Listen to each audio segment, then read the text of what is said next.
কাফেররা নবী কি বলেছে পাগল, কিন্তু আমার আল্লাহ বলেন ওয়া ইন্নাকা লাআলা খুলুকিন আযীম। আল্লাহ পাক সার্টিফিকেট দেয় নবী গো আপনি পাগল নয়, আমার বন্ধু আপনি হলেন মহান চরিত্রের অধিকারী। আমার আপনার নবী কি কাফেররা গালি দিল, আল্লাহ উত্তর দিলেন মহান চরিত্রের অধিকারী নবী কাফেরদেরকে দাওয়াত দিলেন। নবীজির আপন চাচা হাতের মধ্যে পাথর নিয়ে বলেন তাব্বাল্লাকা আলি হাদা জামাতানা, তুমি ধ্বংস হও।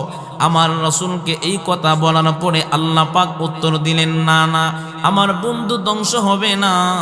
আল্লাহ সূরা লাহাব নাজিল করে আল্লাহ পাক বলেন তাব্বাত ইয়াদা আবি লাহাবি ওয়া তাব। আল্লাহ পাক বলেন আবু লাহাবের দুই হাত ধ্বংস হোক এবং সে নিজেও ধ্বংস হয়ে যায়। কাফেররা বলেছিলেন আমার নবীর নাম থাকবে না, নবীজিকে আটকুরা নিঃসন্তান বলে গালি দেয়। আমার আপনার নবী সাহাবীদের মজলিসে একদিন বসে আছেন, নবীজি তন্দ্রা তন্দ্রা বাপ, হঠাৎ নবী আমার চোখ দুইটা খুলে সাহাবীদের দিকে তাকাইয়া মুস্কি হাসি দিলেন। নবীর সাহাবীরা তখন ডেকে বলেন ওগো নবী আপনি কেন গো মুস্কি হাসলেন? আল্লাহর রাসূল তখন ডেকে বলেন মহান আল্লাহ পাক আমি নবীর উপরে একটা সূরা নাজিল করেছেন। সুবহানাল্লাহ বললেন। আমার আপনার নবী বলতেছেন আল্লাহ পাক এই মুহূর্তে একটা সূরা নাজিল করেছেন।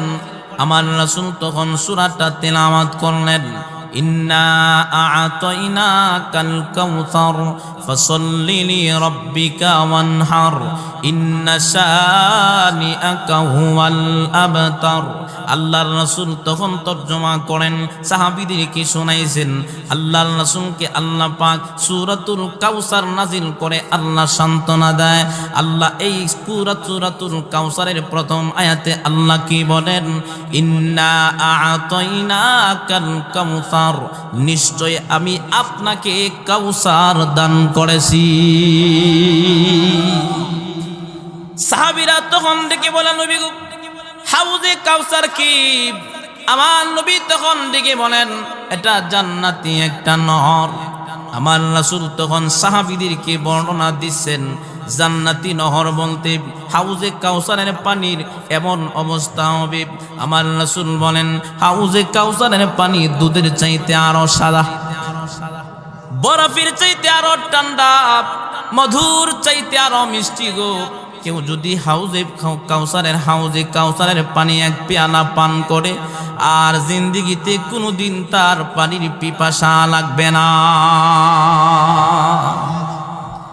তাহলে কাফেররা বলেছিলেন আমার আপনার নবীর নাম থাকবে না। বলেন তো দেখি আমার আপনার নবীর নাম পৃথিবীতে আছে না নাকি আবু জাহেলের নাম আছে? আমরা গো কারো সন্তানের নাম কি আবু জাহেল রাখছেননি? আওয়াজ দিবেন, যত আওয়াজ দিবেন আমার বলটি তত বাড়বো। কথা বুঝছেন নি? আমি দেখতাম 52 মানুষ বকিল বেশি আর সারা বাংলাদেশের মানুষ কিপটা বেশি। কোন দিক দিয়া? এই জোরে কথার দিক দিয়ে দেখতাম, পরীক্ষা করতাম। কথা বুঝতে পারছেন নি? তাহলে বলেন তো দেখি আমার আপনার নবীর নাম পৃথিবীতে আছে না নাই? কথা কোন আছে না নাই? কারণ ভালো জিনিসের নাম সব সময় থাকে। কথা কোন? যেমন আপনি একটা চা খাইছেন সারা জীবনের ভিতরে, ধরেন রংপুরে গেলেন, খাওয়ার পরে এই জিনিসটা খাওয়ার পরে সারা জীবন আপনি কইবেন যে একটা চা খাইছিলাম জীবনে। কথা কন না কা? আর হুজুরে বলেন ঠিক কি না? আর খারাপ জিনিসের কোনো জিনিস হলে এটা বলে যায় এটা ভালো না। আমার আপনার নবীর বিরুদ্ধে কাফেররা কথা বলেছেন নবীজির নাম থাকবে না, অথচ আল্লাহ পাক তিনি এমন ভাবে আমার রাসূলের নামটা প্রচলন করে দিলেন। আপনাকে মসজিদের ভিতরে আজান হয়েছে 7:30টায়, অনেক জায়গায় গিয়ে দেখেন বাংলাদেশে আজান হয়েছে 7:45টায়, অনেক জায়গায় আজান হয়েছে 8টায়। সৌদি আরব খবর নিয়ে দেখেন আজান হয় 3 ঘন্টা ব্যবধানে। সৌদি আরব, আমেরিকা, লন্ডন বিভিন্ন স্থানে আজানের ধ্বনি সিস্টেম মতে হয়। বলেন তো দেখি আমার আপনার নবীর নাম আজানের ভিতরে আছে না নাই? সুবহানাল্লাহ। সাগরের জল যদি কালি হয়, গাছপালা দিয়ে যদি কলম বানাই, সব কালি শেষ হবে, কলম ফুরিয়ে যাবে।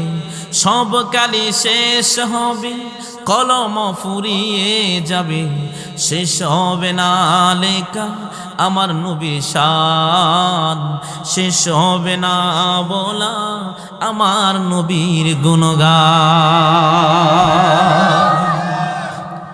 আজান হয়েছে সৌদি আরব, গিয়া দেখেন 3 ঘন্টা ব্যবধানে আমেরিকা, লন্ডন, ইরাক, দুবাই, এমনকি সিঙ্গাপুর, ওমান, বিভিন্ন দেশে সময় ব্যবধানে আজান হয়। কাফেররা বলে চিনেন আমার নবীর নাম থাকবে না, কিন্তু আমার আল্লাহ বলেন নবী গো, আমি আল্লাহ যতদিন আছি আপনার নাম ততদিন থাকবে। এই পিছনে মানুষ সুবহানাল্লাহ বলেন। আমি আল্লাহ যতদিন থাকবো আপনার নাম ততদিন পৃথিবীতে থাকবে। আশহাদু আল্লা ইলাহা ইল্লাল্লাহ, আশহাদু আল্লা ইলাহা ইল্লাল্লাহ। আল্লাহর নামের পরে বন্ধুর নামটা ফিট করে দিলেন। আশহাদু আন্না মুহাম্মাদুর রাসূলুল্লাহ, আশহাদু আন্না মুহাম্মাদুর রাসূলুল্লাহ।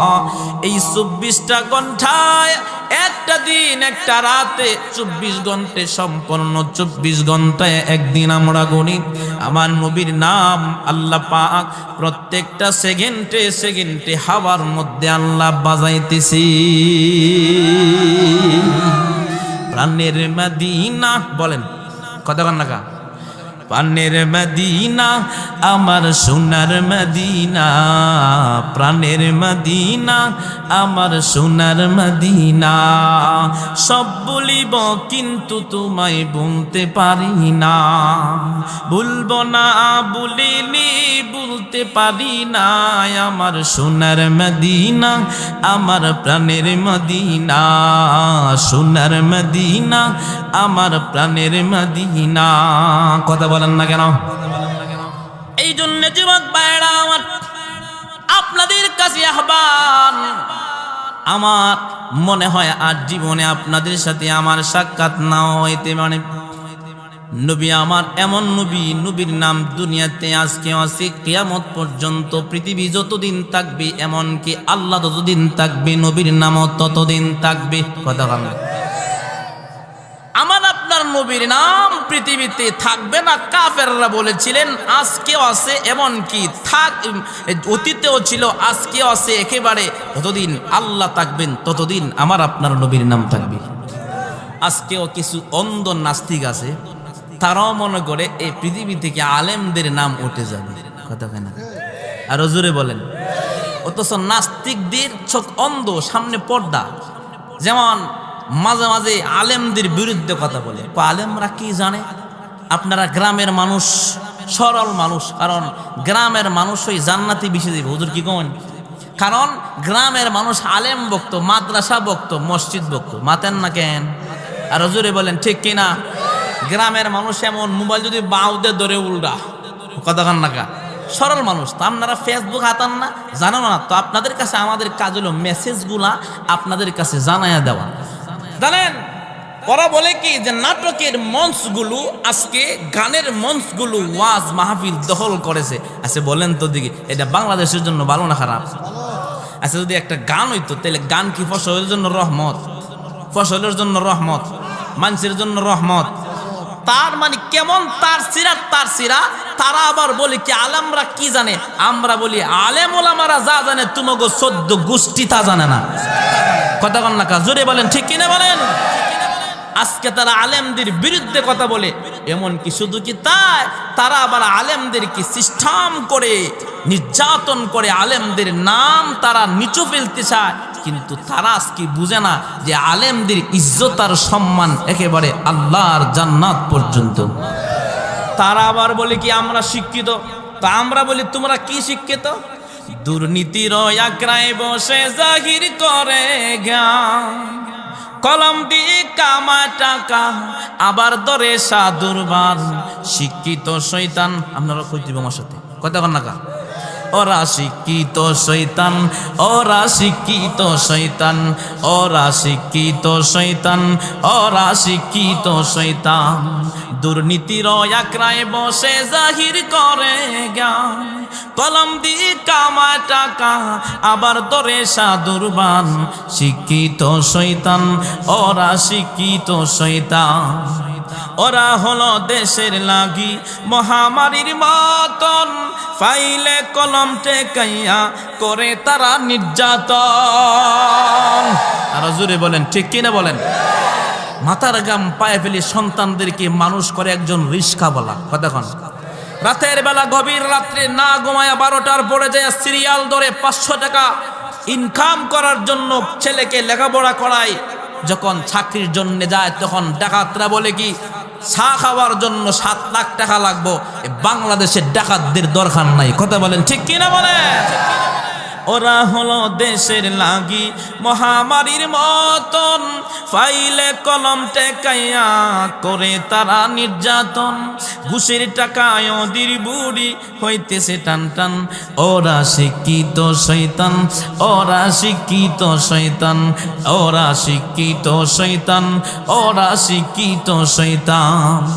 শিক্ষাঙ্গনের দিকে বাইগো দেখো চোখটা মিলিয়া, ছাত্ররা সব বয়রা কিয়া আসে এখন ফ্রেম লইয়া। অস্ত্র এখন সঙ্গের সাথী, মোবাইল এখন সঙ্গের সাথী, হইতেছে মস্তান। ওরা শিক্ষিত শয়তান, ওরা শিক্ষিত শয়তান, ওরা শিক্ষিত শয়তান, ওরা শিক্ষিত শয়তান।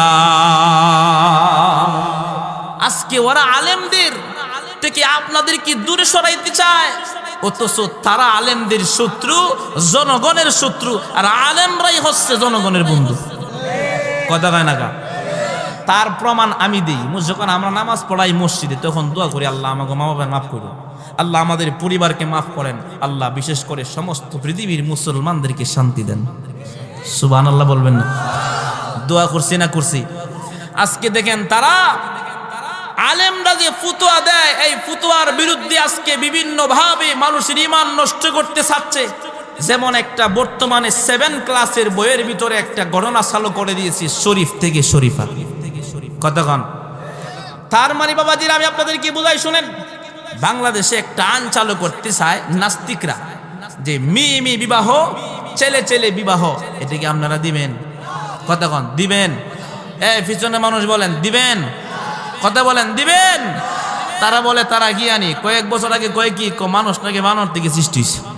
অথচ আল্লাহ কোরআনে বলছে, লাকাদ খালাকনাল ইনসানা ফি আহসানি তাকওয়ীম।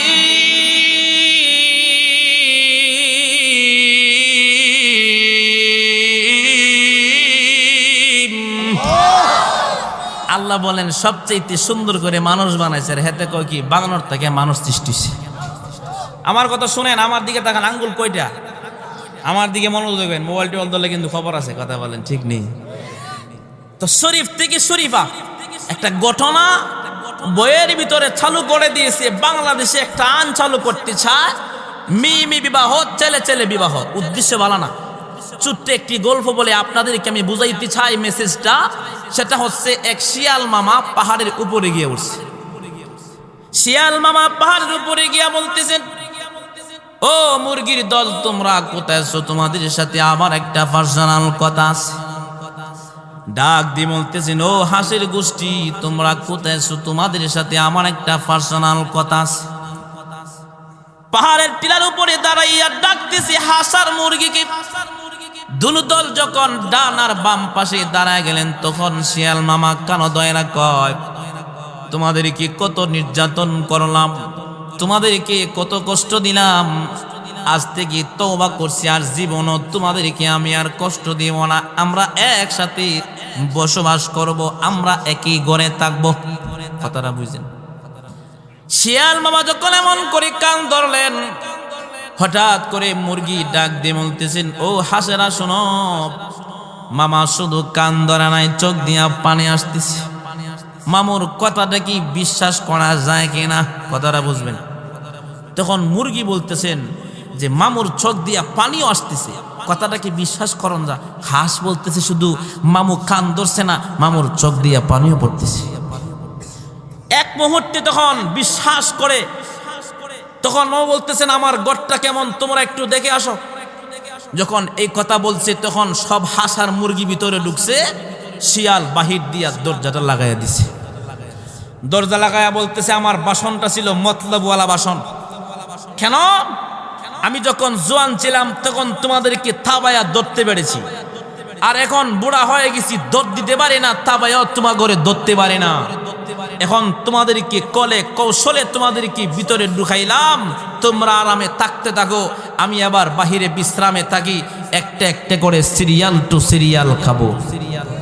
আজকে আমাদের বাংলাদেশে একটা 5 বছরের শিশু পর্যন্ত দর্শন থেকে রেহাই পাচ্ছে না। এমনকি স্ত্রীকে স্বামীকে বেঁধে হাত পা জঙ্গলার ভিতরে নিয়ে স্ত্রীকে নির্যাতন আর দর্শন করা হচ্ছে। শুধু কি থা নাকি গ্রামে থাকেন, আজকে জুলুম তেলচুর বাটপার সিটারেরা আজকে ফেরেশতা সাজে আলেমদেরকে কষ্ট দেওয়া হচ্ছে। এমনকি 80 বছরের একজন মহিলা পর্যন্ত দর্শন থেকে রেহাই পাচ্ছে না। এমনকি দেখা যায় আজকে নারীদের বিরুদ্ধে আমরা কথা বললে পর্দার পক্ষে ওরা নারীদেরকে বুক করার জন্য সিস্টেম করে ওদেরকে ইজ্জত নেওয়ার জন্য শুরু করেছে ফায়সালি। তা বাংলাদেশের মানুষ হতে দিবে না। জোরে বলেন ঠিক কিনা বলেন? কারণটা হচ্ছে ভাইরা আমার, জনগণকে আলেমরা ভালোবাসি, কারণ জনগণ মানুষের জন্য ভালোবাসা, ইসলামের জন্য জীবন দিতে প্রস্তুত। আজকে দেখা যায় আমাদের কলিজার টুকরা আলেমদেরকে নির্যাতন করতেছি, জেলখানায় বন্দি রেখেছে, কিন্তু তারা অতীত ভুলে গেছেন। ইমাম আহমদ ইবনে হাম্বল রহমতুল্লাহ আলাইহি তিনি হক কথা বলতে যায় জেলখানার ভিতরে বন্দি হইছে। কথা বল না। ইমাম আহমদ ইবনে হাম্বল রহমতুল্লাহ আলাইহি তিনি যখন জেলখানায় বন্দি হইছে, একদিন ইমাম শাফি রহমতুল্লাহ আলাইহি তিনি খাদেমকে ডাক দিলেন, খাদেম তুমি আমার দিকে আসো। খাদেমকে ডাক দিয়ে বলে খাদেম তুমি যাও ইমাম আহমদ ইবনে হাম্বলের কাছে তুমি একটা সুখবর নিয়ে যাও। খাদেম যখন চলে গেলেন জেলখানার ভিতর, ইমাম আহমদ ইবনে হাম্বল তাকে গিয়া খাদেম সালাম দিলেন। সালাম দেওয়ার পরে ডাক দিয়ে বলতেছে ওগো ইমাম শাফি আমাকে পাঠাইছেন আপনার কাছে একটা সুখবর দেওয়ার জন্য। সুখবরটা যখন দিয়া দিলেন, ইমাম আহমদ ইবনে হাম্বল তিনি চোখের পানি ছেড়ে দিয়া অজরে কান্দে। ডাক দিয়ে বলতেছে খাদেম তুমি আসছো আমার কাছে সুখবর নিয়া, তোমারে আমি কি হাদিয়া দিব? জোরে বলেন না সুবহানাল্লাহ। খাদেমকে ডাক দিয়ে বলে খাদেম রে, আমি আমার জীবন থেকে নবীর সুন্নত একটা আমার জীবন থেকে বিয়োগ হতে আমি দিব না। কেমন একজন ইমাম আহমদ ইবনে হাম্বল আল্লাহর সাথে সরাসরি মুরাকাবায় বসলে সাক্ষাৎ হয়ে যেত। এমন একজন ইমামকে হক কথা বলার কারণে জেলখানায় বন্দী হয়েছেন। তার মানে ওই নাস্তিকগুলো আজকেও বর্তমান জমানায় আছে, থাকবে কিয়ামত পর্যন্ত নাস্তিকদেরকে বলতে চায় এই দুনিয়া চিরদিন নয়, এমন একদিন আসবে তোমাদের বাটপারি আর সিটারি মাটির সাথে মিশে যাবে, ওই দিন আল্লাহর আদালতে তোমাদের দাঁড়াতে হবে। ইমাম আহমদ ইবনে হাম্বল তিনি কেমন ব্যক্তি ছিলেন? যেদিন ইমাম আহমদ ইবনে হাম্বল মারা যাবে, জুমার দিন তার ইন্তেকাল হয়েছিল। বৃহস্পতিবারে তিনি নখ কাটতেছেন, এমনকি সাইডের মোজগুলা কাটতেছে। ডেকে ডেকে বলে ওগো ইমাম, আপনি প্রতিদিন আমি সপ্তাহে দেখেছি আপনি জুমার দিন আমল করেন, কিন্তু আজকে বৃহস্পতিবারে কেন আমল করেন? কারণ কি? আল্লাহর বান্দা তিনি ডাক দিয়ে বলতেছেন কিছুক্ষণ পরে আমার মাওলার সাথে সাক্ষাৎ হবে, এই জন্য আমি পবিত্র হয়ে আমি রওনা করেছি। ইমাম আহমদ ইবনে হাম্বল যখন মারা গেছি, যখন তাকে কবরের ভিতরে শোয়া দেওয়া খাবার দিকে চেহারাটা ঘুরাইয়া দিছেন, কে জানি ডাক দিয়ে বলেন আপনারা ফিচুরের দিকে তাকান কে? আপনার আমি বক্তাছি, তাহলে একটা লোক ফিচুরে তাকাবেন না, কথা কন না কা? আমরা কি আসছি বয়ান করার জন্য আসি না হুজুর? ফিচুরে তাকান কি লাগে? হুজুর আসছে হাসবি তো, কথা কন না কা? কেউ তাকাবেন না, আপনার জন্য বয়ান ডিস্টার্ব হবে, কথা কন। একটু জিকির করেন লা ইলাহা লা ইলাহা লা ইলাহা ইল্লাল্লাহু মুহাম্মাদুর রাসূলুল্লাহ। আপনাদের দিকে আমি নজর দিছি, আপনার কিয়ামত এই লোক আপনার অন্যদিকে নজর দিবেন না। কতক্ষণ মহব্বত থাকলে এখানে দেখতে পারবেন, আল্লাহ সোয়াব দিবে। কতক্ষণ না কেন? ইমাম আহমদ ইবনে হাম্বল রাহমাতুল্লাহ আলাইহি থেকে বিদায় হয়ে গেছেন। কেমন পবিত্র মানুষ, তারপরও জেলখানায় বন্দী হয়েছিল হক কথা বলার কারণে। তার চেহারা যখন কানাই কাবার দিকে গোনায় দেওয়ানো, কে জানি ডেকে বলে, ইমাম জীবনে বহুতবার তুমি কাবা দেখলাম, আর কাবা দেখতে হবে না, এখন আমি আল্লাহ কি তুমি দেখতে দেখো। এমন একজন ব্যক্তিকে পর্যন্ত জেলখানার ভিতরে ঢুকতে হয়েছে মুসলমানের পক্ষে কথা বলার কারণে। জোরে বলে মুসলমান ঠিক কিনা বলে? আল্লাহর বান্দার কাছে খাদেম চলে গেলেন। খাদেমকে দুইটা চোখের পানি ছেড়ে দিয়া কান্নার দিকে বলে, কাদেম রে, তোমাকে আমি কি হাদিয়া দিব? কারণ হাদিয়া দেওয়া সুন্নত, নেওয়া সুন্নত। কারণ আমার রাসূল বলেছেন হাদিয়া সুন্নত। তুমি আমার কাছে একটা খবর নিয়ে আসছো, তোমার তো একটু হাদিয়া দেওয়ার দরকার। ইমাম আহমদ ইবনে হাম্বল তিনি বলতেছেন, টাকা নাই, পয়সা নাই, তোমারে আমি কি দেই? হুজুরের জামাটা, দেহ থেকে কইলা রক্ত মাখা জামাটা জেলখানার শিগের ফাঁক দিয়া খাদেমের হাতে বয়লা দিয়া দিছে। হুজুরে কান্দার থেকে বলে, খাদেম এতদিন সাবুকের আঘাত, জালেমের সাবুকের আঘাত আমার জামার উপরে পড়েছে, সামরা সিরা সিরা আমার জামার মধ্যে লাগছে রে। এখন আমার সরাসরি জালেমের সাবুকের আঘাত আমার পিঠের মধ্যে বনবে, তারপর আমার জীবনে কোনো মনে কষ্ট নাই, তারপর আমি নবীর সুন্নত একটা জীবন থেকে আমি বিগতে দেনা।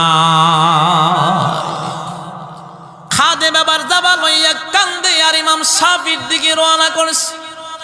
ইমাম শাফি রহমতুল্লাহ আলাইহির কাছে যাওয়ার আগে দূর থেকে ইমাম শাফি রহমতুল্লাহ আলাইহি তিনি ডেকে বলেন, রে খাদেম, তোমাকে কি হাদিয়া দিয়েছে তাড়াতাড়ি আমারে দেখাও।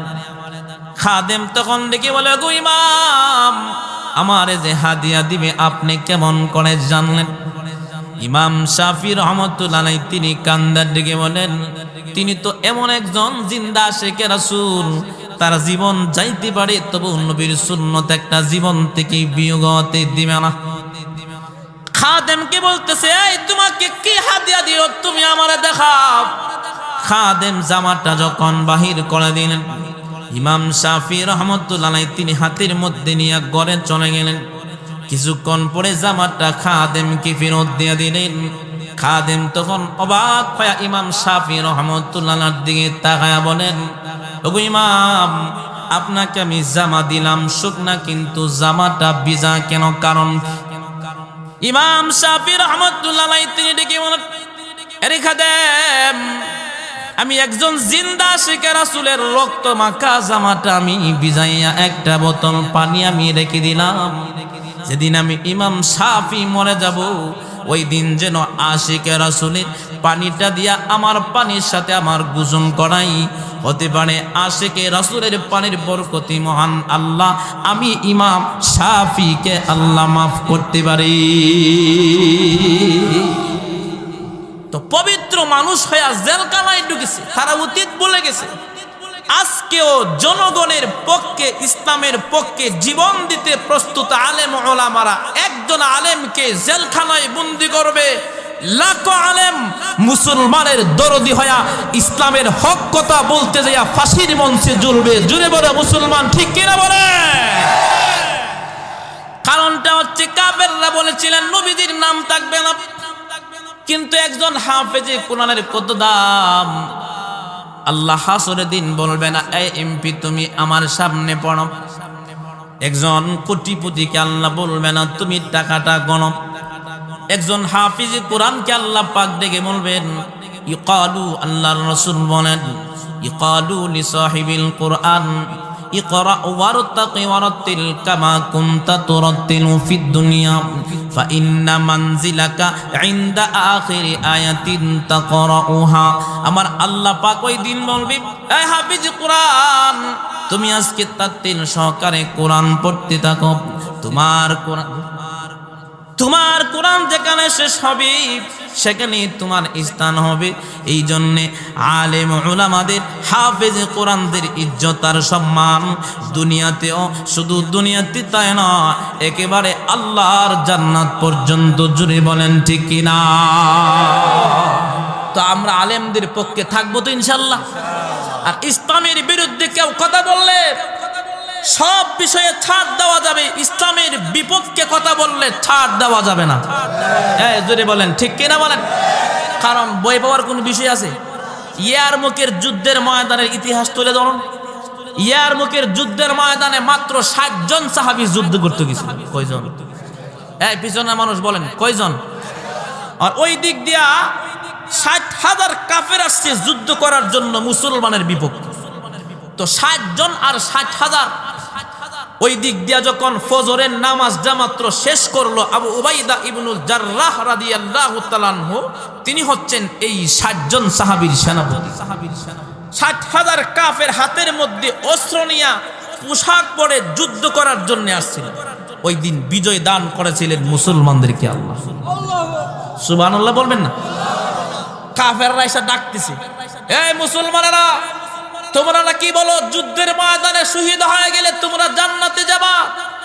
আসো, তোমরা কি জান্নাতে যাবা? আসো, তোমাদেরকে জান্নাতে পাঠায়।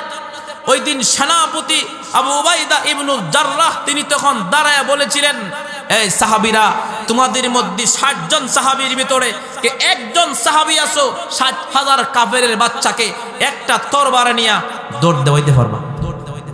সুবহানাল্লাহ, আরো জোরে সুবহানাল্লাহ। যুবকেরা আজকে সুবিধাবাদ জিন্দাবাদ হয়ে গেছেন, নবীর আদর্শ ভুলে গেছেন। আজকে যুব সমাজকে প্রশ্ন করলে খেলোয়াড়ের নাম সব মুখস্থ বলতে পারে, নায়ক নায়িকাদের নাম সব বলতে পারে। আজকে অনেক যুবক আছে কোরআনের ভিতরে কয়টা সূরা আছে জানি না। নেতা ডাকলে নেতার পিছনে দৌড়ায়, আবার পিক দেয়, নেতা আমার অভিভাবক, ডাকাত, তোর বাপ তোরে খাওয়াইছে, বাবা তোরে বড় করেছে। অভিভাবক বাবারে বলো, নেতা হইলো পচা। কথা বল না কেন? নেতা ডাকলে আজকে পাগলের মতো দয়ের আজাব। অনেকে আছে, কয়েকদিন আগে এক লোকের সাথে সাক্ষাৎ, মাথায় টুপি পরা, পাঞ্জাবি, হুজুর আমার সন্তান আমারে দেখে না, রাজনীতি নিয়ে ঘুরে। নেতার জন্য পাগল, বাবার জন্য পাগল না।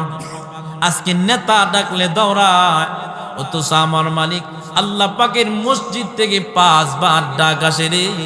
আরে যুবক, তোমার কি মনটা একবার বিবেকে বাধা দেয় না? আমার মালিক আমারে সব দিল, আজকে আরামে ঘুমায়, আল্লাহর জমিনে হাঁটতেছি, খাইতেছি, কথা বলতেছি। অনেক যুবক আছে নেতার পিছনে দৌড়ায়, আল্লাহ পাকের ডাক শুনে মসজিদে অনেকে জানা। তো পরিপূর্ণ মুমিন হওয়া লাগবে যুবক ভাইরা। ইয়ারমুকের যুদ্ধের ময়দানে একজন সাহাবী তরবারি নিয়ে দাঁড়াইছে। আবু উবাইদা ইবনুল জাররাহ বলেন, আপনি বসেন। 2 নম্বরে আরেকজন দাঁড়াইছে। 2 নম্বরে দাঁড়ানোর পরে আপনিও বসেন। 3 নম্বরে আরেকজন দাঁড়াইছে। বলতেছি আপনিও বসেন। 4 নম্বরে দাঁড়াইছে হযরত খালিদ বিন ওয়ালিদ রাদিয়াল্লাহু তাআলা আনহু। জোরে বলেন নারায়ে তাকবীর। যখন দাঁড়াইছে তখন আবু উবাইদা ইবনুল জাররাহ একটু পরীক্ষা করার জন্য, টেস্ট করার জন্য ডেকে বলেন, ওগো খালেদ, আপনি যে দাঁড়াইছেন, আপনি কি দেখছেন নি 60,000 কাফের? আমি বুইজা দিকা শুইনা দাঁড়াইছি। সুবহানাল্লাহ।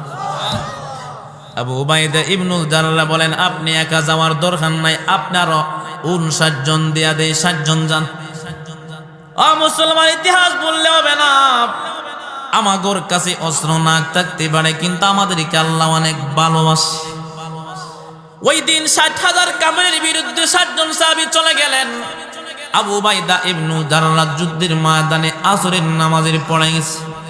যাওয়ার পরে গিয়া দেখেন খালিদ বিন ওয়ালিদ তিনি দাঁড়ায় আছে। এমনি ডেকে বলেন, ওগো খালিদ, যুদ্ধের ময়দানের বর্ণনা শোনান। এমনি ডেকে বলেন, যুদ্ধের ময়দানে আমরা হলাম 60 জন। 60 জনের মধ্যে 52 জন মুক্ত আছে, 8 জন বন্দী হয়ে গেছে। আর ওই দিক দিয়া একজন মুসলমানের গায়ে ফুলের টুকাটা পর্যন্ত কাফেররা দিতে পারে নাই।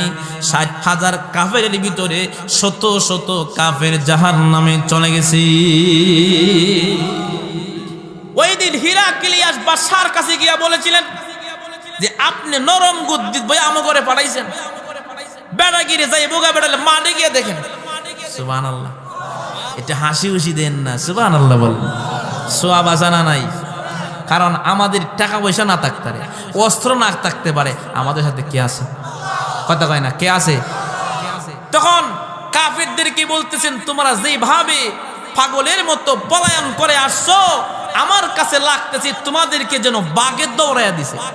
তখন কাফেররা ওই দিন বলেছিলেন মুসলমানদের যে কি পাওয়ার, বেটা হইলে মাঠে গিয়া দেখেন। ও কেন, কি হয়েছে?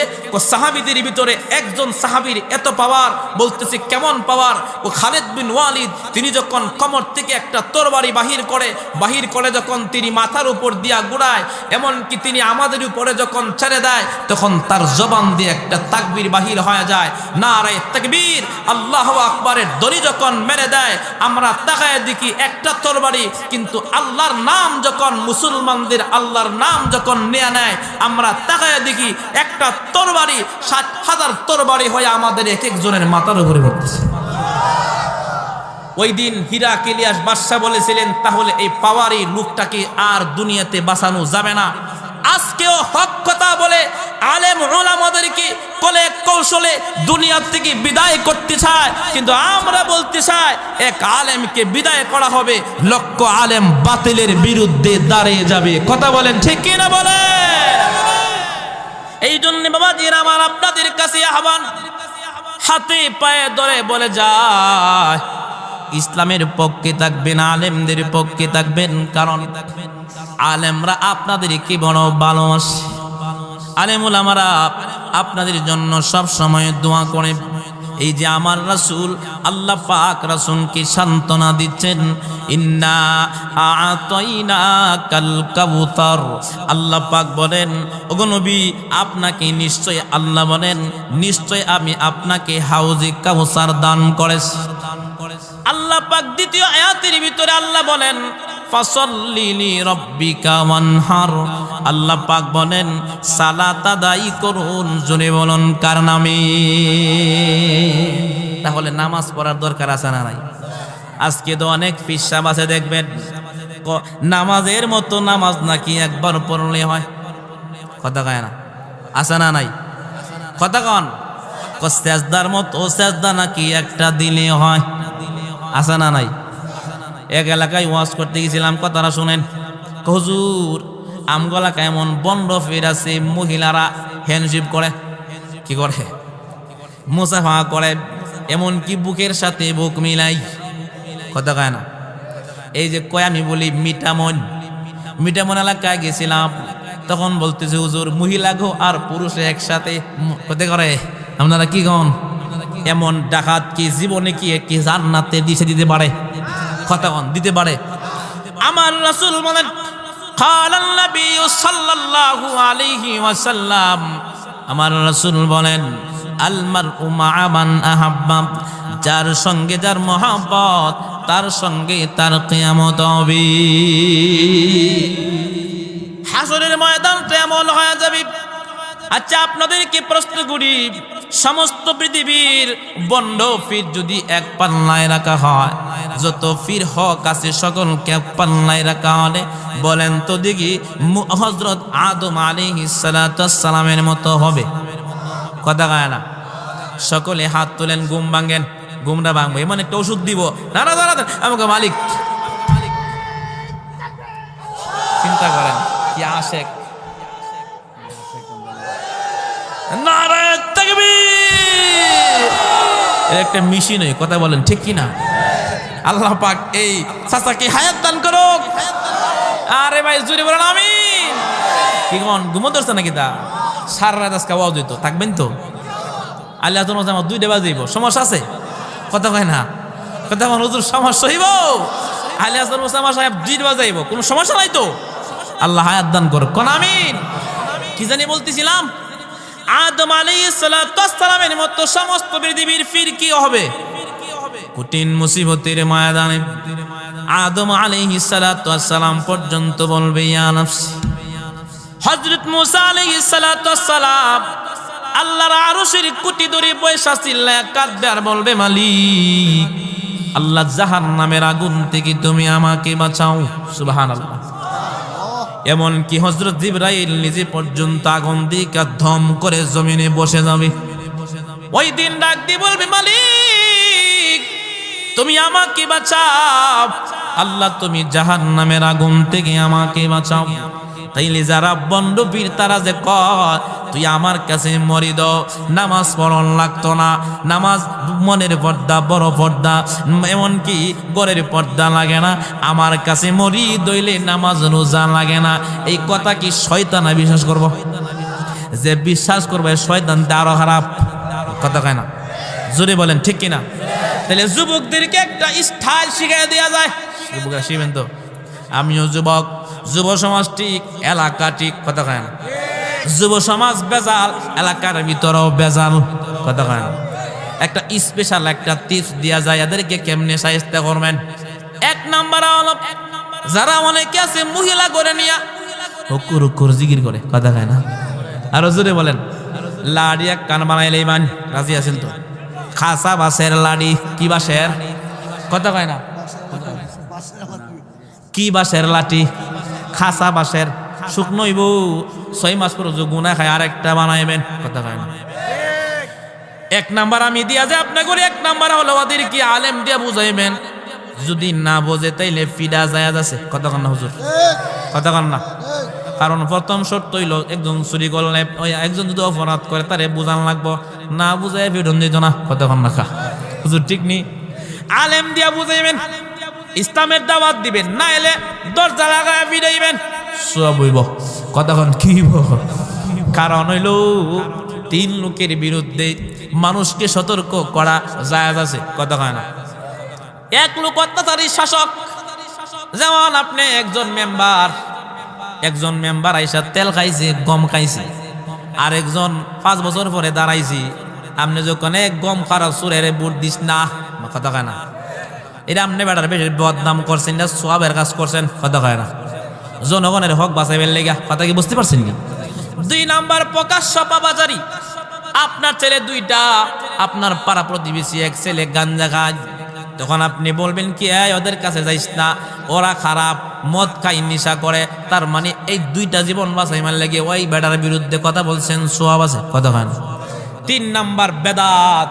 আমি যদি আপনাদের সামনে ওয়াজ করি বাইরে রাখবো, সাজদা 1 বার নয় দিলি 5 বার করবেন, তখন আমার যদি এলাকার মানুষকে আসতে একটা বন্ড আপনা করে সতর্ক করার লাগে এটা জায়েজ আছে, হুজুর কথা বলেন ঠিক কিনা?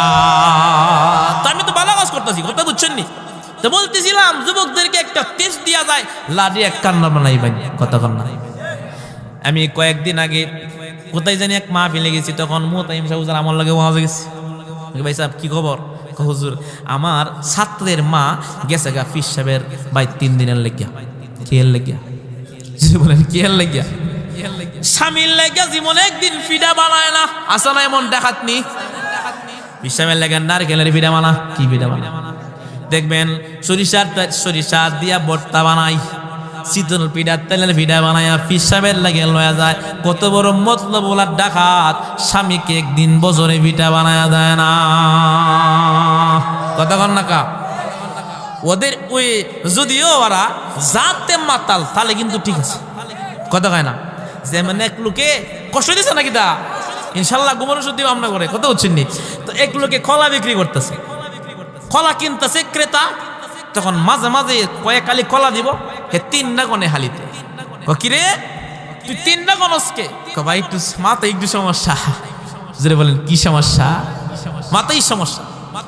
এক মুহূর্তে তখন ডাক দেবে, কিরে তোর মাথায় যে সমস্যা, হতে 3 না গেলে তুই 5টা কোন তরস না? ভাই এমন সমস্যা হয়েছে না যে আমি 5টা কোন দিলাম, তার মানে এর ভিতরে বেজাল আছে, কত কানা কা? যুবকদেরকে একটা মারাত্মক একটা মেডিসিন দেওয়া যায়, এই মেডিসিনটা কাজে লাগাইবেন, দেখবেন এলাকা বেদাত মুক্ত হবে, কথা কন না কা? ছোট্ট একটি গল্প, আমাদের হাকিমুল উম্মত আশরাফ আলী থানভী রাহমাতুল্লাহ আলাইহি হুজুরে অসংখ্য কিতাব লিখেছেন, তার মধ্যে মুসলমানদের হাসি একটা কিতাব বিভিন্ন খণ্ডে পাওয়া যায়, তার মধ্যে কিছু ঘটনা পাওয়া যায়। আমার উস্তাদদের জবান থেকে কিছু কথা বলে শেখা যায়। এক সেরেমিনির মাইয়ার বিবাহ, তো এলাকার সমস্ত কুকুর মিটিং করলো, কিরে কি ব্যাপার? তো ভালো। গরুটা কেমন? মোটা তাজা আছে। বিবাহ কোন দিন? আগামী সপ্তাহ। তাইলে 10টার সময় চলে আসবা, সকলে মিলে একসাথে মিটিং করব কিভাবে কোন দিক দিয়ে সিরিয়াল টু সিরিয়াল আমরা খেতে পারি। ঠিক আছে। যখন চলে আসছে জুমার দিন, তখন সকল কুকুর বাসা মুজা মোটা তাজার বস এটা বৈশা বলতেছে, কিরে ফাঁকশাক কুদ্রাশির দেখা। তখন একটা গেছে গিয়া দেখতেছে কি এর ফাঁকশাক হইতো, বাবুরসি গুস্ত মাত্র দইতেছে। তো যেই দিক দিয়ে গুস্ত যাইতেছে, কুকুর তো আসছে দেখার জন্য, আর কুকুরের জিহ্বা তো লম্বা না, হেতে লম্বা বেশি লোভও বেশি। কথা কয় না? আরো জোরে কথা কয় না গা? জোরে বলেন ঠিক কিনা বলেন। কুকুর যে দিক দিয়ে চর্বির টুকরা যা লোভে পড়ছে, তখন বলতেছে একটু খাওয়া যায়। বাবুরসি তো শূন্য মিজাজ গরম। চিন্তা করে বাবুরসি না জানি কোন সময় বরযাত্রী আইসে পড়ে, এমনি বেজাল। আবার যদি জিরবা সিডা পড়ে তাইলে তো আরেক বেজাল। লম্বা চামচ নিয়া পিছে গিয়া এমন এক পাশা বরাবর ঠ্যাং বরাবর বাড়ি খাইয়া কে কে করতে করতে গেছে। এখন জিগা কিরে বসে জিগা সাথীরা তুই কেমন খাইছ? যাওয়ার লোক লই। জোরে বলেন যাবা। চিন্তা করে যাওয়ার লোক লই গেছে। যাওয়ার লোক কেমন খাইছ? যাওয়ার লোক ওই। আর একটা তখন ডাক দেখো, বস আমি যাই। যেটা ফাঁসাই গেছে দেখো, যা যাইলে বুঝবি। কথা রাখা, যা যাইলে বুঝবে। কারণ হে কলা, হে নিয়ত হইলে আমি পিঠে দেখাইছি একটা বাকি রাখতাম, হেও খাক। কথা রাখা ঠিক। যারা বেদাতি হেতেও জানে যে আমি তো জাহান্নামে জানি, হইতে বিঠাল না কিছু যেন জাহান্নামে যাইতে রেখে যেতেন গিলিকা। কথা রাখা আরো জোরে বলেন ঠিক কিনা বলেন। তো দ্বিতীয় কুত্তা কোসা, বস আমি যাই। যা হয়ে গেছে। গিয়া দেখ কি এর বাক্সা হইতো মিজা কথা মিজা কথা হয়েছে। গিয়া দেখে গরম পানি মাত্র করতেছে। কুকুরের অভ্যাস হইলো, আপনি ঘুমায় থাকলেও যদি আপনার চেহারা সুরত না দেখা যা, দেখবেন ঠেকা গেলে শুরু করে দিব। কথা কান্না বলেন ঠিক কিনা বলেন। কারণ হেতের হালাল হারাম নাই, মসজিদও চিনে না।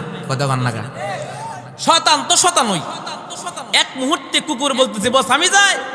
তখন বলতেছে যা। তখন গিয়া দেখে গরম পানি মাত্র করছে। এক মুহূর্তে বাবুরসির আদাসিন জগার মগ। কারণ হইলো ফাঁক শাক করতে গেলে ওই গরম পানি লাগে। কথা কয় না বাবুরসি জানেন না, ঠান্ডা পানি দেওয়া যেত না, মৌ লাগলে গরম পানি দিলে মজাটা টিকি থাকে। বাবুরসি আসেন না কথা কন ঠিক কিনা বলেন। তো এই কুকুর গিয়া গরম পানির ডেকের মধ্যে নাক লাগাই দিছে। বাবুরসিরা তো আসিন জগ, এই জগ নিয়ে দিছে পানি ডাইলা গেছে গা, চিল্লা বিল্লা গেছে, নাক মুখ চিল্লা দইরা আবার চিল্লা গেছে। জিগা কিরে তুই কেমন খাইছ? আমি গরম গরম খাইছি। জোরে বলেন কেমন কেমন?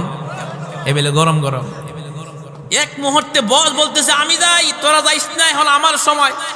এত আগে ফাঁকসা কইছে, আমার এখন যাওয়ার সময়, তোদের আগে আমার যাওয়ার দরকার আছে। তখন যেটা গরম খাইছে চিল্লে বেলে গেছে গা হেডাও, আর যেটা ঠেঙো ব্যথা পাইছে দেখো যাও যাইলে বুঝবা টেলা জায়গারে কয়। এক মুহূর্তে তখন বস গেছে, গিয়া দেখে কি এর বাক্সা কইতে মাত্র চুলা থেকে নামাইছে, নামাই একটা ঘর রাখছে, আলাদা একটা ঘর তাকে ঘরের মধ্যে রাখছে। বাবুরসি বাইরে দেয়, মানুষের সাইদার রাখা হইতো। বাবুরসি গেছে হাত পা ধুইতো। হঠাৎ করে শুনতে পায় ডেগের সিলভারের একটা আরেকটা লোক লাগলে যে আওয়াজ না যা। বাবুরসি আধা মাদা মানে অর্ধেক ধয়ে আবার ফিরাইছে, দেখে কুত্তা ঢুকছে।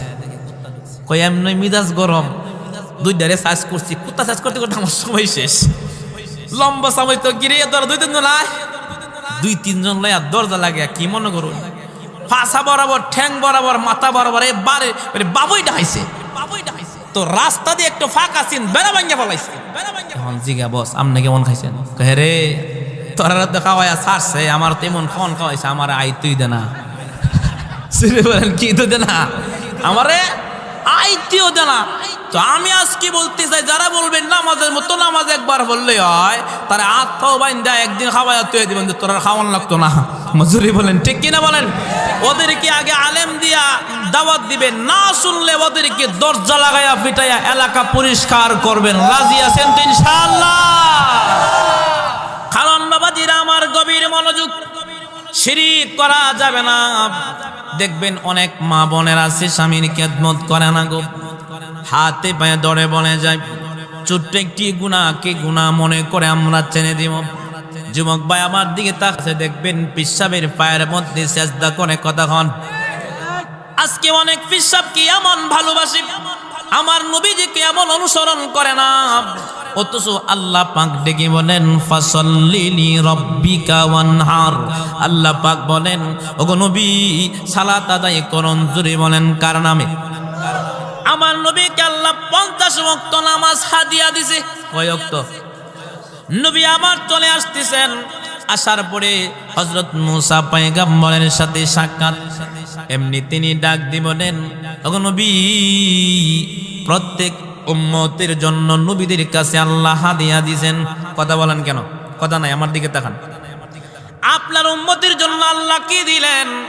আমার নবী বলেন আমার আল্লাহ আমার উম্মতের জন্য 50 ওয়াক্ত নামাজ হাদিয়া দিয়েছে। সুবহানাল্লাহ। ডেকে বলেন নবী গো, 50 ওয়াক্ত নামাজ তো আপনার উম্মতেরা পড়বে না, যান একটু আপনি কমায় আনেন। আল্লাহর কাছে যাইলেন, কমাইতে কমাইতে 5 ওয়াক্তের মধ্যে এসে টেকাইছেন। দেখে বলেন নবী গো 5 ওয়াক্ত পড়বে না, আপনি যান কমায় আনেন। আমার নবী বলেন আমার লজ্জা লাগে, আমি আর যেতে পারবো না। আল্লাহ পাক ডেকে বলেন ওগো বন্ধু শুনুন, আমি 5 ওয়াক্তের মধ্যে টাকা দিলাম, আমি দিয়েছিলাম 50 ওয়াক্ত। আমার কোনো বান্দা বান্দি যদি 5 ওয়াক্ত নামাজ সঠিকভাবে আদায় করে, আমি আল্লাহ পাক আমি আমল নামায় 50 ওয়াক্ত নামাজের সওয়াব দিয়ে দিব। অনেক ব্যবসায়ী ভাই আছে নামাজ পড়ে না, কথা কয় না। কারণটা হচ্ছে বাইরে আপনি যে ব্যবসা দিছেন, অনেক রিস্কাওয়ালা আছে নামাজ পড়ে না, অনেক সিএনজির ড্রাইভার আছে নামাজ পড়ে না। খেয়াল করবেন আমার কথাটা, ভালো করে খেয়াল করবেন। এখানে মেন কথাটা, কথা কয় না, মেন কথাটা কেমনে? আপনি যে সিএনজি নিয়ে বাইরেছেন, শত শত রাস্তার মধ্যে সিএনজি আছে, প্যাসেঞ্জার আছে, এই যে আপনার এন্ট্রি পকেট নিয়ে ঘর থেকে বাহিরে হয়েছেন, বলেন তো দেখি হাজারো শ্রোতা রাস্তার মধ্যে প্যাসেঞ্জার হাঁটতেছে, ডাইনে বামে গাড়ি, আপনার গাড়ির মধ্যে বলেন তো দেখি একজন লোককে উঠাইয়া দিছি। সুবহানাল্লাহ। আপনি দোকান খুলে বসে আছেন, হাজারো দোকান, শত শত দোকান বাজারে, একজন কাস্টমার বাহির হয়েছেন, সদাই কিনবে, সয়াবিন তেল কিনবে অথবা সরিষার তেল কিনবে, সাবান কিনবে। ডাইনে দোকান বামে দোকান, আপনার দোকানে কে ঢুকায়া দিছে? তাহলে বলেন তো দেখি সব কিছুর মালিক কি? মিসকিন বানায় কে? টাকা দেয় কে? জোরে বলুন, আরো জোরে বলেন কে? আমরা অনেকে চিন্তা করি হাই রে, আমি 5 মিনিটের জন্য নামাজে চলে গেলে কাস্টমার আসলে বিদায় হয়ে যাবে, আমার ব্যবসায় লস হইব। কথা হয় না? আরে ভাই আমার কথা একটু বাস্তবের লগে মিলাইয়া দেখেন। আমার আপনার এমন একটা সময় গেছে ছোটকালে, 5টা টাকার জন্য আমরা সকাল থেকে জোহর পর্যন্ত অনেক সময় কাঁদছি। কথা কয় না? আগে ছিল 6 টাকা দামের চাউলের কেজি। কথা কয় না? 7 টাকা 8 টাকা আমি দেখছি 8 টাকা দাম পর্যন্ত চাউলের কেজি ছিল। ওই সময় মার কাছে আমরা অনেকে বলতাম মাগো আমাদেরকে আধা পট চাউল দেন, অনেকে কানতো, তারপরে মা দিত চাউলটা, কত খুশি হইতো। আজকে অনেকে আছে 5 টাকা নয় 5 লাখ টাকার মালিক, 5 লাখ কোটি টাকার মালিক, অথচ আল্লাহ দিয়েছেন এত নিয়ামত পায়া আল্লাহর হুকুম অনেক ভাই মানে না, করে না, এমনকি আল্লাহর হুকুম আদায় করে না। জুড়ে বলেন ঠিক কিনা? তাহলে হুকুম মানবো কার? জোরে বলেন কার? মানুষ বুকির হয়ে গেছে। কেমন বুকির হয়েছে বলি? 1 কোটিপতি লোকের রক্তের মধ্যে সমস্যা, মাইকিং করলো, ডুল বাজাইলো, রক্ত মিলে না। এক কিপটা বেড়া, বুঝেন তো, কিপটা লোকের রক্তের লগে রক্ত মিলছে। এক লোকের ভাই সাহেব রক্ত দেওয়ান লাগবো, খনায় মরে যাবো, রক্ত দিতাম নাই। তো 3 লাখ টাকার একটা চেক কোটিপতি কইতেছে যে আমি টাকা দিয়ে হত্যা করতাম, না বাঁচলে। কথা কয় না কা? কি কন সমস্যা হচ্ছে? 3 লাখ টাকা আমি কি করবো বেটা? 3 লাখ টাকা 6 লাখ লাগবে, আমার এক ব্যাগ রক্ত লাগবে, আমার বাসা। 3 লাখ টাকার চেক কথা 3 লাখ কবা যান, রক্ত কয় ব্যাগ লাগবো? কয়েক ব্যাগ। কোনো কথা নাই, দৌড় দেব। এবার হসপিটালে নিয়ে আসছে, এক ব্যাগ রক্ত দিছে, টাকা পাইছে কয় লাখ। এই পিছনে মানুষ বলেন কয় লাখ? 3 লাখ টাকা পায়া বেটা কি খুশি, রক্ত দিয়ে আসে আর কো ভাই আমার সব ঠিকানা দিয়ে গেছি, যদি আবার কোনো সময় রক্ত লাগে আমারে বলবেন, আগে আমি হাজির হয়ে যাবো। রক্ত এক ব্যাগ দেওয়ার পরে সুস্থ হইল কোটিপতি। কিছুদিন পরে আবার, কিছু বছর পরে আবার, কয়েক বছর পরে রক্তের মধ্যে আবার সমস্যা, রক্ত লাগবো। এবার কিপটা লোকের আবার ফোন দিল, আগে এসে হাজির হইছে। বেড়া চিন্তা করে, আগে লাগছিল 1 ব্যাগ রক্ত, এখন শুনছিল 2 ব্যাগ লাগবো, তাহলে তো আগে 3 লাখ, এখন দিব 6 লাখ। কথাটা বুঝছেন? আপনারা যারা দোকান দিছেন, অনেকে নামাজ পড়েন না, যিনি দিছে আল্লাহ পাক এখন তোদের ডাবায়া এমন একদিন আইব দিতই না। কথা কয় না হুজুর? তাহলে হুকুম মানলে আল্লাহ সবসময় একরকম দিব। কথা বলেন না কেন? কোটিপতি আবার বিছানায় শুয়ে আছে, রক্ত দরকার, এবার 2 ব্যাগ রক্ত যখন এবার দিয়া দিল, এবার কোটিপতি সুস্থ হইয়া বিছানায় বৈশা এখন একটা চেক লেখছে মাত্র 10,000 টাকার। কয় হাজার টাকার? কিপটা লোক তো 10,000 টাকার চেক দিয়ে গেল। ব্যাপারটা কি? আমারে প্রথম রক্ত নেওয়ার সময় দিয়েছিল 3 লাখ 1 ব্যাগ রক্ত, আর এখন 2 ব্যাগ রক্ত নিয়ে দেওয়ার কথা ছিল 6 লাখ, দিয়েছি দি মাত্র 10,000। ব্যাপার কি? তখন জিজ্ঞা ভাই সাহেব ব্যাপারটা কি? করে বেড়া তোর রক্তের ভিতরে ভেজাল আছে। কি ভেজাল? তোর রক্ত এমন একটা ঝামেলা রক্ত, তুই যেমন কিপটা, এই কিপটা বেটার রক্ত আমার দেহে আসার পরে আমি হয়ে গেছি তোর মতো কিপটা। তুই এক সময় যখন টাকা ছিল না, তখন নামাজ পড়ুম, আল্লাহ এই করুম সেই করুম। আজকে অনেকে আছে সম্পদ, এই শান্তি পায় আজকে কিপটা লোকের মতো এই চাইছিল, কিন্তু আজকে এত কিছু পায়াও অনেকে দেখবেন নামাজ পড়ে না। কথা বলেন ঠিক কিনা বলেন? নামাজ পড়বো তো ইনশাআল্লাহ। একটু জিকির করুন, লা ইলাহা জুড়ে লা ইলাহা হাসবি রাব্বি জাল্লাল্লাহ মা ফি কলবি গায়রুল্লাহ নবী মুহাম্মদ সাল্লাল্লাহু লা ইলাহা লা ইলাহা ইল্লাল্লাহু মুহাম্মাদুর রাসূলুল্লাহ সাল্লাল্লাহু আলাইহি ওয়াসাল্লাম। তাইলে আল্লাহ পাক দেখি বলতেছেন, ফাসাল্লি লি রাব্বিকা ওয়ানহার। আল্লাহ পাক বলেন, নবী গো সালাত আদায় করুন, জোরে বলুন কার নামে? আল্লাহ বলেন কুরবানি করুন। তাহলে কাফেররা বলেছিলেন আমার নবীর নাম থাকবে না। বলেন তো দেখি আমার নবীর নাম দুনিয়াতে আছে না নাই?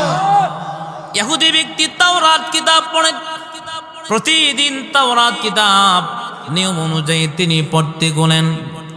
একদিন হঠাৎ করে তাওরাত যখন সামনে তুলে করলেন, তিনি তাকায় দেখেন আমাদের নবীজির নাম দেখা যায়।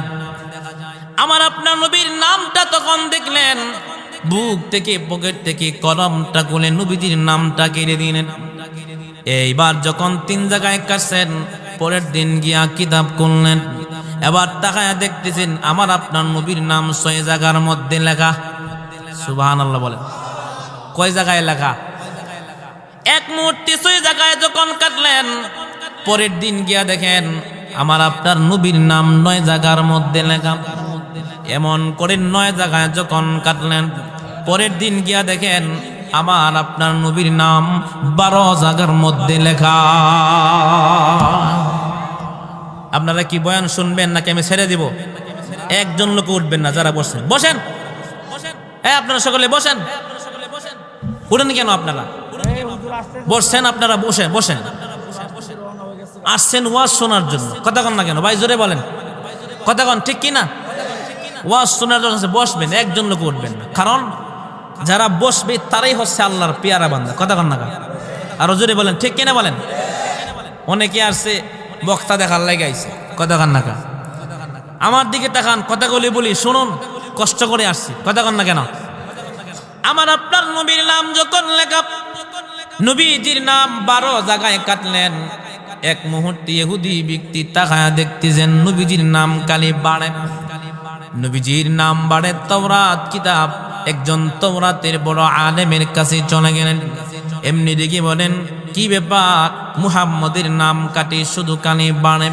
এমনি ডেকে বলেন, কাটিস না রে, মুহাম্মদের নাম কাটতে থাকবে আর আমাদের কিতাবের ভিতরে নবীজির মুহাম্মদের নাম উঠতে থাকবে, কারণ এমন একটা সময় আসবে, কাটতে থাকো, শুধু কাটতে থাকো, মুহাম্মদের নাম সারা কিতাবের ভিতরে পাওয়া যাবে না।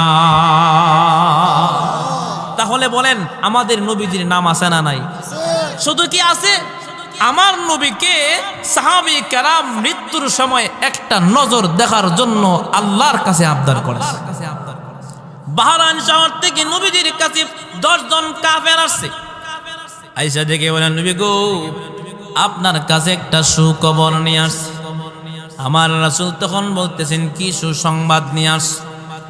10 জন কাফের ডাক দিয়ে বলতেছেন, ইয়া রাসূলুল্লাহ, 50,000 কাফের বাহরাইন শহরের আপনাকে নবী মানা, আল্লাহকে রব মানা, সকলে কালিমা পড়ে মুসলমান হয়ে গেছে।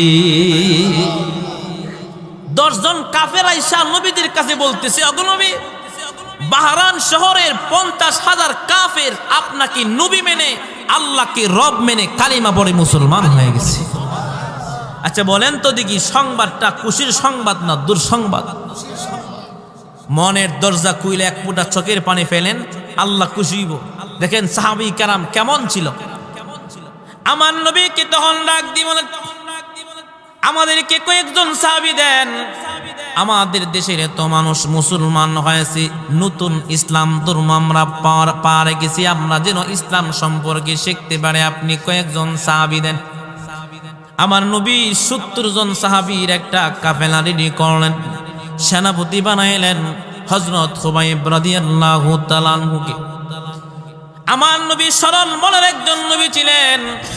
এর যুবক ভাইরা একটু গভীর মনোযোগ, আল্লাহর রাসূল বলতেছেন, নাও না, তোমরা 10 জন 70 জন সাহাবীর কাফেলা নিয়ে তোমরা চলে যাও।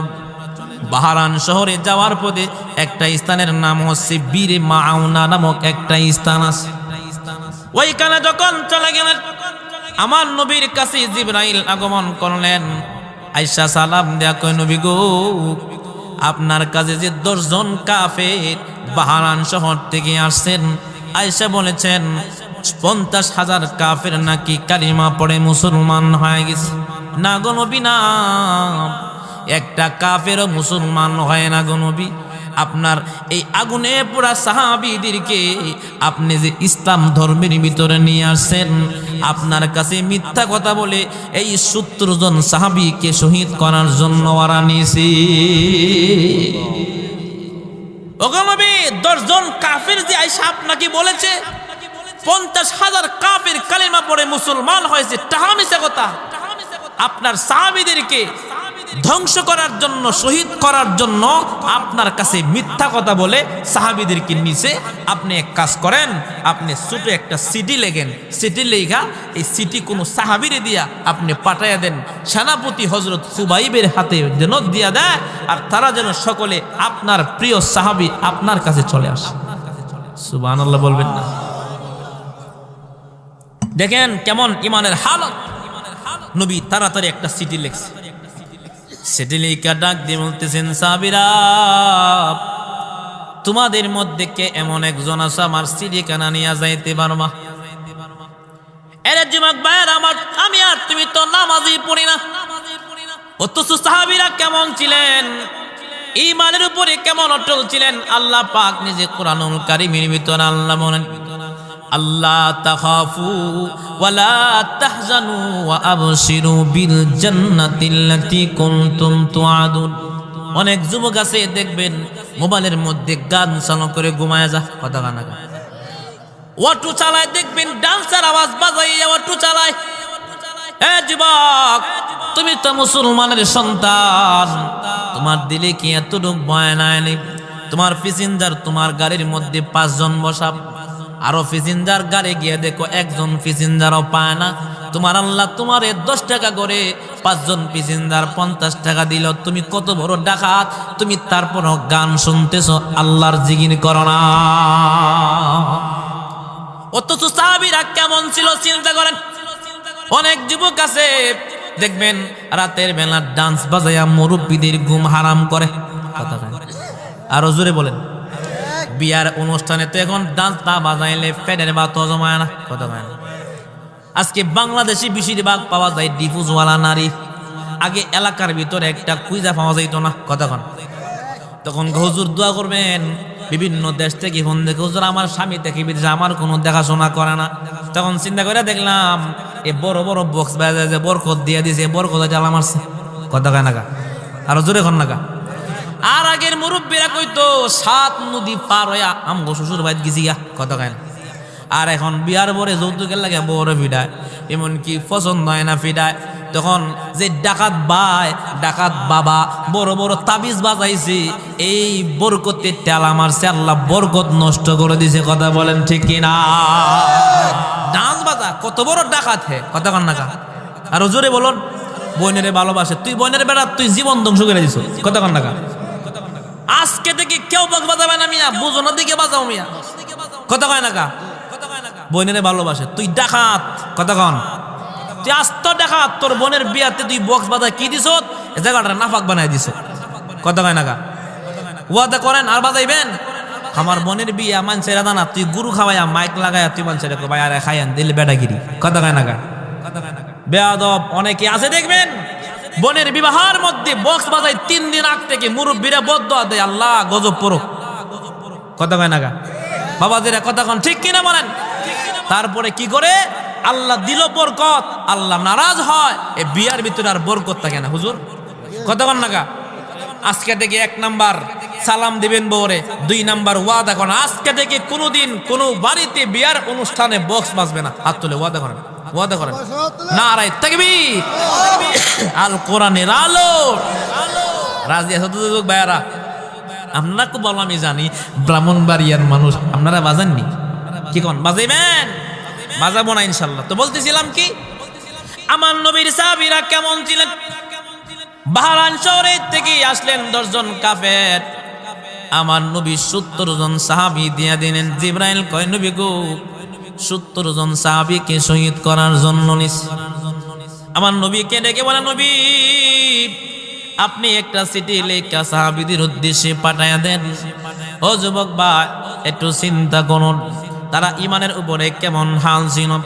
নবী আমার চিঠি লেখা সাহাবীদের মধ্যে ডেকে বলেন সাহাবীরা তোমাদের মধ্যে কে এমন একজন সাহাবী আছো এই আমার এই চিঠি কানা নিয়া আমার সাহাবীদের উদ্দেশ্যে সাহাবীদের মাঝে নিয়ে দিয়ে যাইতে পারবা? এই চিঠি কানা কে এমন একজন আছো এই চিঠি কানা আমার সাহাবীদের মাঝে নিয়ে দিয়ে আসতে পারবা? সুবহানাল্লাহ বলেন। একজন সাহাবী দাঁড়ায় গেলেন, হারাম ইবনে মিলহান রাদিয়াল্লাহু তাআলা আনহু। তিনি দাঁড়ায় বলতেছেন নবী আমি পারব। আমার নবী চিঠি কানা যখন দিয়া দিলেন, হারাম ইবনে মিলহান চিঠি কানা লইয়া ঘোড়া নিয়া দৌড় দিলেন। ঘোড়াটা লইয়া হারাম ইবনে মিলহান যখন চিঠি লইয়া যখন দৌড়তেছেন, বীর মাউনার স্থানে চলে যাওয়ার পরে তাকায়া দেখেন কাফেরদের সর্দার হাতের মধ্যে বল্লম নিয়ে দাঁড়ায় আছে। সুবহানাল্লাহ বলেন। হুজুর তুলা তোলা আসছে। কথা বুঝছেন? কথা গায় না। তোলা তোলা আসছে কারণ ইনশাল্লাহ বসেন। নারায়ে তাকবীর। হুজুর আসো একটু দোয়া করে দিবে। কথা বলেন ঠিক নেই? আমার দিকে তাকান বাবাজিরা, যুবক ভাইরা আমার দিকে তাকান, আমার দিকে তাকান। আপনারা কি সমস্যা? বসছেন কথা শুনেন। একজন মুসল্লি দেখলাম আমি কি ওয়াজ করি। কথা গায় না। মানুষ থাকলে যেমন ওয়াজ করি আমরা ব্যান্ডের জিনিস। কথা গায় না।